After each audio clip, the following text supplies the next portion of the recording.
오늘 읽은 다니엘 10장에서 또 마지막 장인 12장까지에서는 이 다니엘이 받은 마지막 환상에 대해서 말씀을 하고 있습니다. 이 다니엘 후반부에 해당되는 7장부터 9장까지는 이 각 장마다 각기 다른 환상과 또 그런 내용의 묵시를 제시하였다면 10장부터 12장까지는 제법 긴 장을 할애해서 마지막 그 환상에 대해서 특별히 자세히 말씀을 하고 있습니다. 이 마지막 환상은 이 메데바사 후에 세워질 왕국들의 역사뿐만 아니라 앞으로 닥칠 그런 환란과 핍박에 대해서 예언을 하고 있습니다.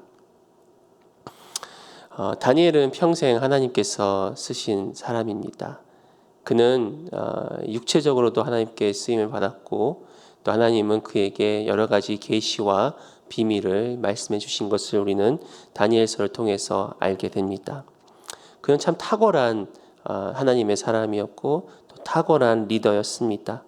그와 동시에 그는 하나님과 깊은 교제를 통해서 또 하나님께서 여러 가지 계시와 비밀들을 그에게 보여주고 계십니다.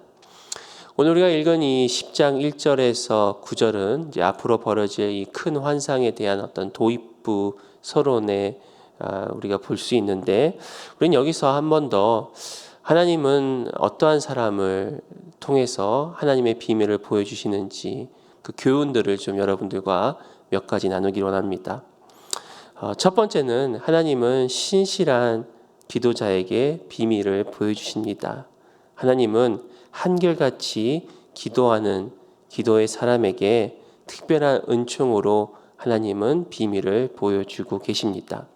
1절과 2절 보시면 바사왕 고레스 제3년에 한 일이 베드사살이라 이름한 다니엘에게 나타났는데 그 일이 참되니 곧 큰 전쟁에 관한 것이라 다니엘이 그 일을 분명히 알았고 그 환상을 깨달으니라. 그때에 나 다니엘이 세일이 동안을 슬퍼하며. 오늘 이 환상에 대한 배경에 대해서 1절에 나와 있습니다. 그 때를 볼 때 바사왕 고레스 제3년이라고 기록되어 있습니다. 바로 앞장인 이제 9장에서는 이 다리오 왕 원년, 바사 왕 원년이었고 그로 후 3년이 지난 그때임을 우리는 알 수 있습니다. 또 달력을 볼 때는 기원전 536년경이라고 할 수 있습니다. 이 고레스는 바벨론 제국을 무너뜨리고 메데바사 이 제국을 세운 초대 왕입니다. 이 9장에서는 이 다리오 왕이 세웠다라고 이야기를 하는데, 이 다리오 왕과 이 고레스 왕이 같은 인물일 것이다라고 추측하는 학자가 있는가 하면 또 이 다리오와 고레스가 같이 이 바벨론을 정복하였고 나라를 세웠다라고 이야기하는 학자들도 있습니다. 분명한 것은 지금 다니엘이 겪은 이 환상은 역사적으로도 있어왔던 일이고 그는 역사적인 기록을 통해서 정확히 언제 이 일이 이루어지고 있는 것을 우리에게 말씀하고 있습니다. 특별히 이 고레스 왕은 이 이스라엘 민족 역사에 있어서 아주 특별한 왕입니다. 이미 이사야 44장과 45장에서는 이 고레스 왕에 대한 예언이 담겨져 있습니다. 그는 오랜 후에 특별히 70년 예레미야가 예언한 이 70년 이 포로 생활 후에 하나님의 백성들을 다시금 이스라엘로 귀환케 하는 큰 역할을 한 위대한 왕이었습니다. 이러한 고레스 제3년에 지금 다니엘은 다시금 하나님께 환상을 받았는데 그때 그의 나이가 한 85 정도 되었을 것이라고 추측이 됩니다. 즉 굉장히 노년의 다니엘은 이 환상을 보았고 또 이 환상 가운데 이 큰 전쟁을 보았다라고 그가 고백을 합니다. 즉 어떤 환란과 핍박에 대한 내용임을 우리는 알 수가 있습니다. 다니엘은 그것이 참되고 또 그것이 분명히 그 뜻이 무엇인지를 그가 깨달았다라고 1절에서 그는 이야기를 합니다. 그러면서 이 2절에 그는 새 이래 동안을 슬퍼하였다라고 그게 고백을 하면서 오늘 본문이 계속해서 이어지고 있는데요. 여기서 우리가 이 1절과 2절의 좀 관계를 살펴보면서 조금 더 그 의미를 나누기로 합니다. 1절과 2절을 그렇게 봤을 때는 이 생명의 삶 QTG에도 나와 있듯이 이 다니엘이 큰 환상을 본 후에 그가 세일 동안 슬퍼하고 기도하였다라고 우리는 해석할 수가 있습니다. 여기서 이 2절에 나온 세일이라는 뜻은 일해가 이제 7일을 뜻하니까 즉 3주 21일을 뜻하는 것을 우리가 알 수가 있는데, 근데 이 2절을 자세히 보시면 이 그때라는 그 표현이 우리가 잘 많이 보는 NIV 성경에는 at that time 해서 그 시점이라고 그렇게 해서 그렇게 번역을 하고 있지만, 사실 많은 다른 번역들을 살펴보면은 in those days라는 표현을 쓰고 있습니다. 그리고 이 성경의 원문을 봐서도 이 때라는 것을 이 단수가 아닌 복수로 지금 사용하고 있는데, 이런 것들을 종합해서 봤을 때는 이 그때라는 것이 하나님의 그 환상이 다니엘에게 임한 그 시점보다는 지금 다니엘이 환상을 받은 그 즈음에라고 해석을 하게 됩니다. 특별히 다른 영어 성경 중에 하나인 NLT 성경은 이렇게 1절에 대해서 이야기합니다. When this vision came to me, I, Daniel, had been in mourning for 3 whole weeks. 이거를 문자적으로 해석하면 이런 겁니다. 즉 다니엘이 3주 동안 그가 슬퍼하고 있을 때 하나님의 환상이 임하였다라는 그런 표현입니다. 그러니까 지금 환상이 임하고 나서 다니엘이 3주간 슬퍼하고 있었는지, 아니면 그가 3주 동안 슬퍼하고 있는 그때에 환상이 임하였는지, 이 두 가지가 가능하게 된다는 것을 우리는 여기서 알 수가 있습니다. 저는 개인적으로 이 후자가 더 맞다라고 생각이 듭니다. 왜냐하면 이 단어를 사용한 단어 용법도 그렇고, 또 이 더 나아가서 이 10장 14절에 보면 이 이제 천사가 다니엘을 방문한 목적에 대해서 이야기를 하면서 이 14절에 이제 내가 마지막 날에 내 백성이 당할 일을 내게 깨닫게 하러 왔노라라고 그가 다니엘에게 말을 하고 있습니다. 여기서 알 수 있는 것은 다니엘은 이미 1절에서 내가 이 환상을 다 깨달았다라고 이야기를 했는데, 굳이 천사가 다시 와서 내가 너를 이것을 깨닫게 하였노라라고 이야기할 이유는 없다라는 것이죠. 즉 1절은 어떻게 보면 어떤 1절과 2절이 어떤 순서의 그런 시간의 순서라기보다는 다니엘은 10장부터 12장 전체의 일들을 앞으로 이야기할 것을 이 1절에 서론적으로 이야기를 하고 있는 것입니다. 내가 하나님께 큰 환상을 받았는데 그 환상은 전쟁에 관한 것이다. 내가 그것을 확실히 깨달았다라고 이야기를 하면서 이제 2절에 그가 어떻게 그런 일들이 일어났는지를 설명하는 것이다라고 해석을 할 수가 있겠습니다. 만약에 이러한 해석을 우리가 취한다면 여기서 굉장히 중요한 교훈을 하나 얻을 수가 있는 것입니다. 즉 다니엘은 그 환상이 임하여서 그가 세일 동안 기도하였던 것이 아니라 그는 세일 동안 이미 하나님 앞에 슬퍼하고 기도하고 있었다는 것입니다. 즉 그는 이 3절에서도 우리가 이제 앞으로 읽겠지만 기도뿐만 아니라 음식들을 절제하면서 간절히 하나님께 무엇인가 간구하고 있는 그런 다니엘의 모습을 우리는 보게 됩니다. 다니엘은 여러 왕들을 거치고 또 심지어 왕조가 바뀌면서도 그는 높은 위치에 있었습니다. 그리고 여러 시험과 또 여러 환난들을 만났지만 하나님께서 그를 도와주셔서 다니엘은 항상 높은 위치에 설 수 있었습니다. 그렇지만 다니엘은 지금 80이 넘은 노년까지도 한결같이 하나님 앞에 기도하는 사람이었습니다. 한결같이 무릎 꿇고 하나님 앞에 나오는 사람이었습니다.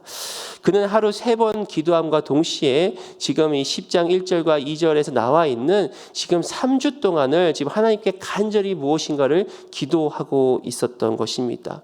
그렇다면 다니엘이 지금 무엇 때문에 이렇게 3주 동안 그가 슬퍼하며 기도하고 있었을까? 좀 한번 생각을 해봤을 때 지금 이 다니엘이 속해 있는 중요한 역사적 사실이 하나 있는데 그것은 바로 아까도 말씀드렸지만 이 바사왕 고레스가 칙령을 내려서 이스라엘 백성들을 귀환시켰습니다. 이 귀환시킨 해가 그가 왕위에 즉임한 지 바로 다음 해인 기원전 537년입니다. 즉 기원전 537년에 이스라엘 백성들이 지금 예루살렘 이스라엘 땅으로 다시 귀환하였습니다. 그리고 그는 이 스룹바벨과 대제사장 여호수아를 중심으로 성전 재건 준비를 하고 있었던 것입니다. 그런데 그렇게 성전 재건을 하려던 그들에게 그 길이 순탄치만은 않았습니다. 특별히 주위에 있는 여러 이방인들, 이 사마리아인들의 방해로 인해서 성전 재건이 지금 중단된 상태입니다. 그 이야기가 에스라 3장과 4장에서 나오고 있습니다. 즉 이 다니엘이 지금 기도하는 이 순간에 이스라엘에 귀환한 백성들이 지금 성전을 재건하려다가 그 재건이 멈췄다라는 그 소식을 다니엘은 아마 들었을 것입니다. 그래서 이 나라를 위해서 슬퍼하며 또 이 성전 재건을 위해서 애통하며 기도하고 있지 않았을까. 그리고 그 기도하는 중에 하나님께서 다니엘에게 그 큰 환상을 보여주지 않았을까라는 그런 해석도 우리가 가능하다는 것입니다. 저는 근데 이것이 아마 실제로 일어난 일이 아닐까라는 생각이 듭니다.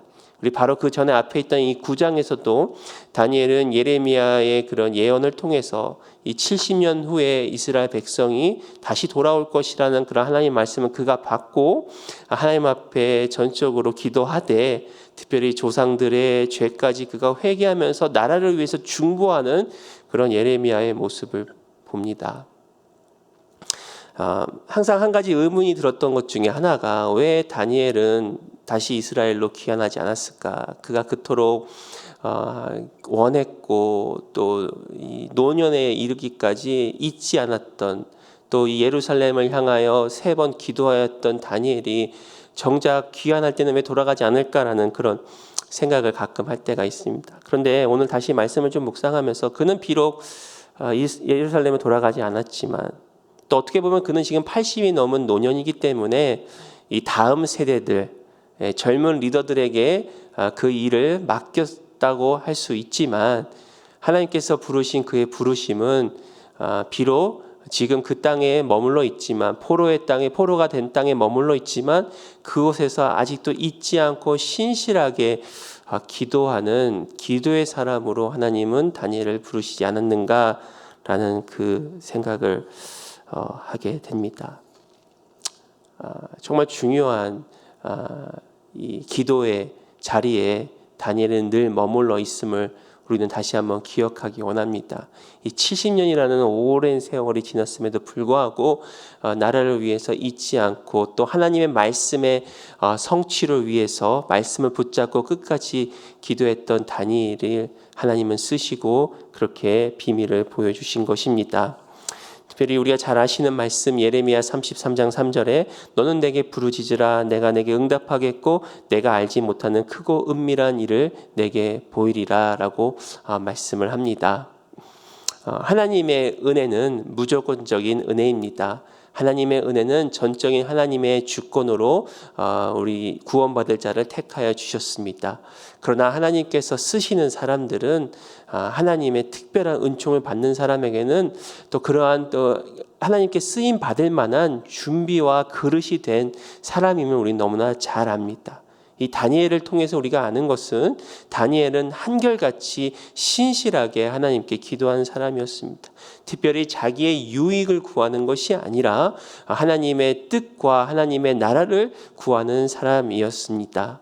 사랑하는 성도 여러분, 우리가 먼저 해야 될 것은 우리가 지금 코로나 시기로 인해서 많이 좀 어렵고 힘들고 또 하나님 앞에 여러 가지 기도의 제목들이 있습니다. 당장 눈앞에 하나님이 도와주지 아니하시면 우리는 할 수 없는 일들이 너무나 많이 있지만 우리 다니엘처럼 중요한 것은 늘 기도의 자리에 머물고 있는가, 늘 신실하게 기도를 하고 있는가, 더 나아가서 하나님의 나라를 위해서 하나님의 뜻을 위해서 먼저 중보하며 기도하고 있는가를 다시 한번 돌아보는 저와 여러분들이 되기를 바랍니다. 하나님은 기도의 사람을 쓰시되 끈기 있게 기도하는 사람을 쓰십니다. 우리 오 목사님께서 자주 하시는 말씀 중에 하나가 하나님은 우리의 기도는 하나님께서 복리로 역사하신다. 그러니까 처음에는 잘 몰라요. 이 복리라는 게 처음에는 잘 모르다가 이 마지막에 갑자기 올라가는 게 복리더라고요. 예, 그것처럼 기도도 우리가 쌓이다 보면은 신실하게 끊임없이 쌓이다 보면은 어느 순간에 이 복리처럼 하나님께서 역사하신 줄 믿습니다. 그러므로 우리가 다니엘을 통해서 오늘 본문을 통해서 다시 한번 기도의 자리에 헌신된 저와 여러분 되기를 주님의 이름으로 축원드립니다. 또 두 번째로 우리가 알 수 있는 것은 하나님은 하나님 앞에서 겸손한 자에게 비밀을 풀어 주십니다. 다니엘은 3주간 슬퍼하며 동시에 금식하며 기도했습니다. 3절을 보시면 새 이래가 차기까지 좋은 떡을 먹지 아니하며 고기와 포도주를 입에 대지 아니하며 또 기름을 바르지 아니하리라. 다니엘은 기도와 또 그는 음식을 절제하면서 기도하는 모습을 봅니다. 특별히 오늘 이 3절 말씀처럼 좋은 떡을 먹지 아니하고 고기와 포도주를 입에 대지 아니했다는 것은 마치 1장에 다니엘이 처음에 이런 왕의 진미를 먹지 아니하는 그런 모습과 같은 모습을 우리에게 봅니다. 그냥 하나님 시험을 당하거나 위기를 당할 때마다 하나님께 매달리며 금식하며 기도했습니다. 이 좋은 떡, 고기, 포도주를 입에 대지 않았고 또 그는 기름을 바르지 않았습니다. 그 당시 고대 중동에는 이 강한 햇빛과 또 이 모래바람으로 인해서 이게 굉장히 피부가 거칠어지고 또 이렇게 상할 수가 있습니다. 그래서 그 당시 사람들은 이 기름을 발라서 이렇게 피부를 보호하고 또 이렇게 머리에 윤이 나게 하는 역할을 했다고 합니다.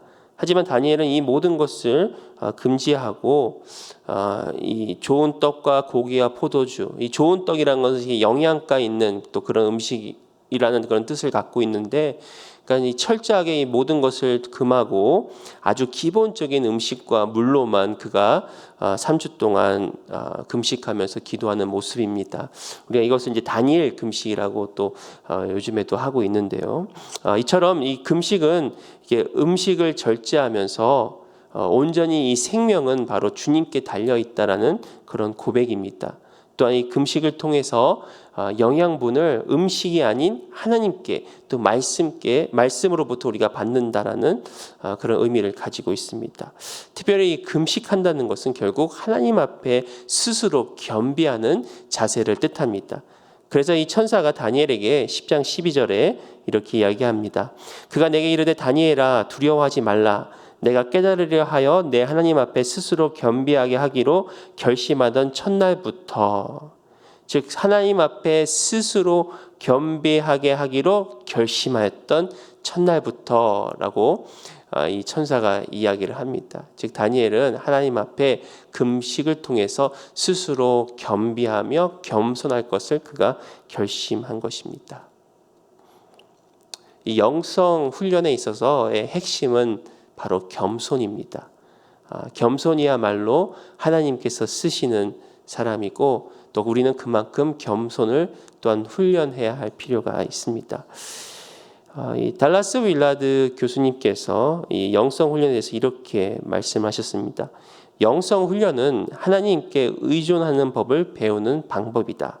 한 가지 목표는 겸손이다. 겸손한 마음이 중요하다. 겸손한 마음은 하나님과 다른 사람들에게 의존해야 한다는 것을 인식하는 일이다. 이 참 영성 훈련에 대해서 참 많은 이렇게 깊은 성찰과 또 책으로 많은 분에게 영향을 주는 이 달라스 윌라드 교수님께서 이 영성 훈련이라는 것은 결국 하나님을 의존하는 것이고, 그리고 영성 훈련이라는 것은 결국 겸손이라는 한 가지 목표를 향해 나아가는 것이다. 겸손한 마음이라는 것은 하나님만을 의존해야 한다는 것을 인식하는 것이 바로 겸손한 마음이다. 즉 다니엘은 금식을 통해서 하나님 앞에 스스로 겸비하고 또 온전히 하나님을 의존하는 그 모습으로 나아갑니다. 그러니까 이 국가의 어려운 일, 특히 이스라엘 민족이 성전 재건을 멈췄던 그 어려운 일을 오직 그가 직접 그 일을 해결하기보다는 충분히 그 위치에 있었기 때문에 영향력을 행사할 수 있었지만 먼저 하나님께 겸비하며 기도하며 나아갈 때, 오직 하나님만을 의존할 때 또 하나님은 다니엘에게 또 놀라운 비밀을 또 보여주시고 풀어주십니다. 하나님은 겸손한 자를 쓰시고 또 하나님은 겸손한 자에게 말씀하십니다. 겸손은 하나님의 비밀을 풀어주는 열쇠입니다. 겸손하다는 것은 바로 하나님께 기도한다는 것입니다. 이 많은 사람들이 이게 하나님의 어떤 말씀 또는 어떤 계시라고 이야기를 할 때, 그런 계시를 받는다라고 이야기를 할 때 대부분 사람들은 굉장히 교만의 길로 가게 됩니다. 자기가 어떤 하나님의 뜻을 깨달았다고 그것을 어떤 마음 가운데 교만한 마음이 생겨서 다른 사람들을 오히려 영적으로 학대하는 그런 잘못된 영적 지도자들을 가끔 우리는 봅니다. 중요한 것은 하나님께서 우리에게 말씀을 깨닫게 하셔도 우리는 철저히 겸손해야 된다는 것입니다. 왜냐하면 하나님은 말씀을 우리에게 주시고 그것을 이루시는 분도 하나님이시기 때문입니다. 우리에게 직접 그 말씀을 주시는 것은 무릎 꿇라는 것입니다. 지금 나라가 어렵고 또 우리 조국뿐만 아니라 또 미국도 여러 가지로 참 혼란스러운 그런 시기에 있지만 하나님은 우리에게 먼저 무릎 꿇고 기도하기를 원하십니다. 무릎 꿇고 기도하는 자들의 기도가 모였을 때 하나님 앞에 스스로 겸손하며 겸비한 자들이 하나님 앞에 나아갈 때 하나님께서는 그 때가 되었을 때 그 마침내 그 일을 이루실 줄 믿습니다. 참 겸손이 쉽지 않다는 것을 깨닫게 됩니다. 처음에 이게 목회를 시작하고 신학생이었을 때는 한 10년, 15년 되면 제가 굉장히 거룩한 사람이 될 줄 알았습니다. 그런데 이 10년, 15년 지났는데 오히려 더 참 거룩해지기가 어렵고 특별히 겸손해지기 어렵다는 것을 많이 깨닫게 됩니다. 어떤 지식이 늘어나고 경험이 늘어나다 보니까 하나님을 의존하기보다는 제 자신의 어떤 과거의 경험과 지식을 의존할 때가 너무나 많이 있습니다. 그러나 하나님께서는 겸손한 자를 쓰시고 겸손한 자에게 말씀하심을 다시 한번 기억하는 저와 여러분들 되었으면 좋겠습니다. 세 번째로 우리가 알 수 있는 교훈은 바로 하나님의 그 비밀의 중심에는 예수 그리스도가 계시다는 것입니다. 오늘 이 본문에서 이 다니엘은 놀라운 환상, 그 큰 전쟁의 환상뿐만 아니라 바로 놀라운 환상을 그가 보게 됩니다. 4절부터 보시면 첫째 달 24일에 내가 히데겔이라는 큰 강가에 있는데 그때 내가 눈을 들어본즉 한 사람이 세마포 옷을 입었고 허리에는 우바스 순금띠를 띠었더라. 또 그의 몸은 황옥 같고 그의 얼굴은 번갯빛 같고 그의 눈은 횃불 같고 그의 팔과 발은 빛난 녹과 같고 그의 말소리는 무리의 소리와 같도다. 지금 여기서 지금 24일 후에 즉 21일 금식과 기도가 끝난 후에 하나님께서 또 다른 환상을 보여주시는데 이것은 환상이라기보다 바로 다니엘에게 찾아온 인자의 모습을 보여주고 있습니다. 그만 읽었던 이 5절과 6절의 모습은 이 요한계시록 1장에 나와 있는 어린 양 예수의 모습과 매우 흡사합니다. 또한 에스겔 1장에 나와 있는 하나님 보좌의 그 환상과도 매우 흡사한 모습입니다. 그러므로 우리는 이것을 통해서 지금 바로 다니엘 앞에 나타난 이 인자는 예수님께서 성육하시기 전에 하나님께서 친히 육신을 입고 현현하신 그 예수님의 모습을 뜻한다고 우리는 할 수가 있겠습니다. 이 구약에서 있던 아브라함에게 나타났던 또한 그런 하나님 예수님이시고 또 특별히 이 다니엘의 세 친구가 풀무불에 던져 있을 때도 그와 함께 계셨던 그 예수님. 그러니까 이 땅에 우리가 지금 이 대림절을 지내고 있는데 이 땅에 오신 초림하신 예수님보다는 더 어떤 하나님의 그 영광이 풍성하신 그 예수님의 모습을 우리는 봅니다. 그러면서 7절에 보시면 이 환상을 나 다니엘이 홀로 보았고 나와 함께한 사람들은 이 환상은 보지 못하였어도 그들이 크게 떨며 도망하여 숨었느니라. 마치 이 바울이 다메섹 도상에서 예수님의 음성을 들었듯이 지금 주위에 있는 사람들이 이 바울만 예수님의 음성을 듣고 주위의 사람들은 아무도 듣지 못하였습니다. 근데 여기서 동일하게 이번에는 다니엘은 이 인자의 환상, 예수님의 환상을 보았고 그 주위에 있는 사람들은 그 환상을 보지 못하였지만 그곳에 지금 예수님께서 계시기 때문에 어떤 그런 하나님의 그 임재 안에 있는 두려운 마음들, 두려움의 그런 환경들, 분위기를 저들이 그것을 감지할 수 있는, 그리하여서 그들이 다 도망가는 그런 모습을 봅니다. 또 8절과 9절 보시면 그러므로 나만 홀로 있어서 이 큰 환상을 볼 때에 내 몸에 힘이 빠졌고 나의 아름다운 빛이 변하여 썩은 듯 하였고 나의 힘이 다 없어졌으나 내가 그의 음성을 들었는데 그의 음성을 들을 때 내가 얼굴을 땅에 대고 깊이 잠들었느니라. 이는 마치 이 요한계시록에서 사도 요한이 어린 양 예수님을 봤을 때 그가 이렇게 고백을 하죠. 요한계시록 1장 17절에 내가 볼 때 그의 발 앞에 엎드려져 죽은 자 같이 되매 그가 오른손을 내게 얹고 이르시되 두려워 말라 나는 처음이요 마지막이니. 그러니까 이 하나님의 영광, 하나님의 광채 앞에서 이 연약한 인간, 어떻게 보면 또 죄인된 인간이 엎드려져 죽은 자 같은 모습으로 될 수밖에 없는 그런 하나님의 그 예수님의 위엄과 영광을 우리는 또 이 오늘 본문을 통해서 우리는 같이 볼 수가 있습니다.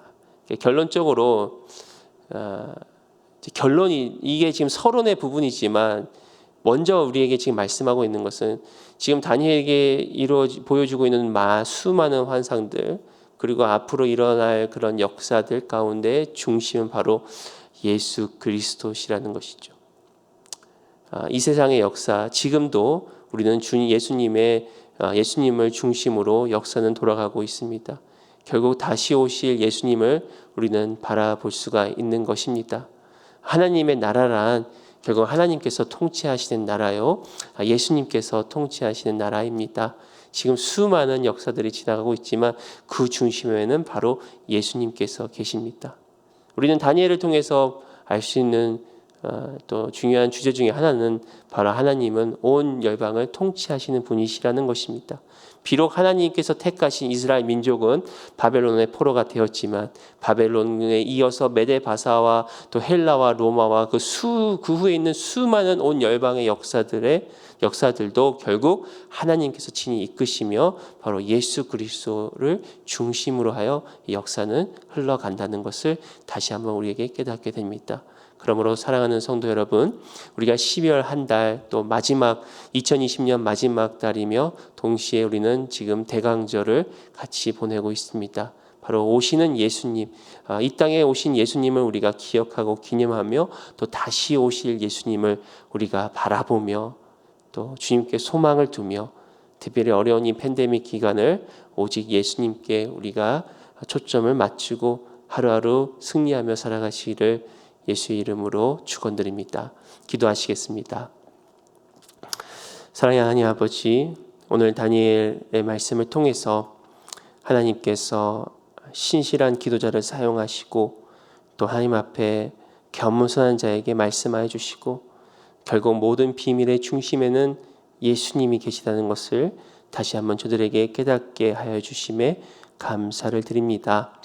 비록 환경이 어려울지라도 영적으로 또 주님 앞에 늘 무릎 꿇는 기도의 자리로 우리를 불러주시고 또 기도를 통해서 하나님의 놀라운 은혜를 경험하는 우리 성도님들 한 분 한 분 될 수 있도록 주님 함께하여 주옵소서.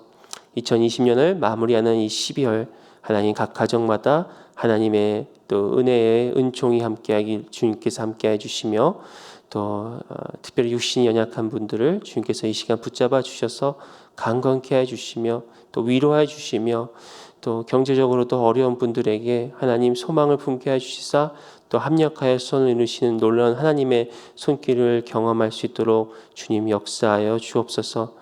우리 새생명 비전교회를 주님께서 기억하여 주시고 특별히 선교사님을 위해서 기도할 때 영국을 섬기시는 최종상 윤명희 선교사님 주님 기억하여 주셔서 하시는 암노스 사역과 또 유럽 복음화의 귀한 일꾼들이 많이 나오게 해 주시고 계속해서 영국을 비롯한 또 유럽 지역에 있는 이 복음의 씨앗들이 뿌린 복음의 씨앗들이 자라서 열매 맺을 수 있도록 또 우리 선교사님의 건강을 주님께서 안전을 지켜주시고 주여 함께하여 주시옵소서. 오늘 하루도 주님 붙잡고 나아갑니다. 이 시간도 주님 앞에 나아가며 또 기도하는 우리 성도님들의 기도를 들으시고 특별히 하나님의 놀라운 은혜로 함께하여 주시옵소서. 모든 걸 감사드리옵고 예수님의 이름으로 기도드리옵나이다.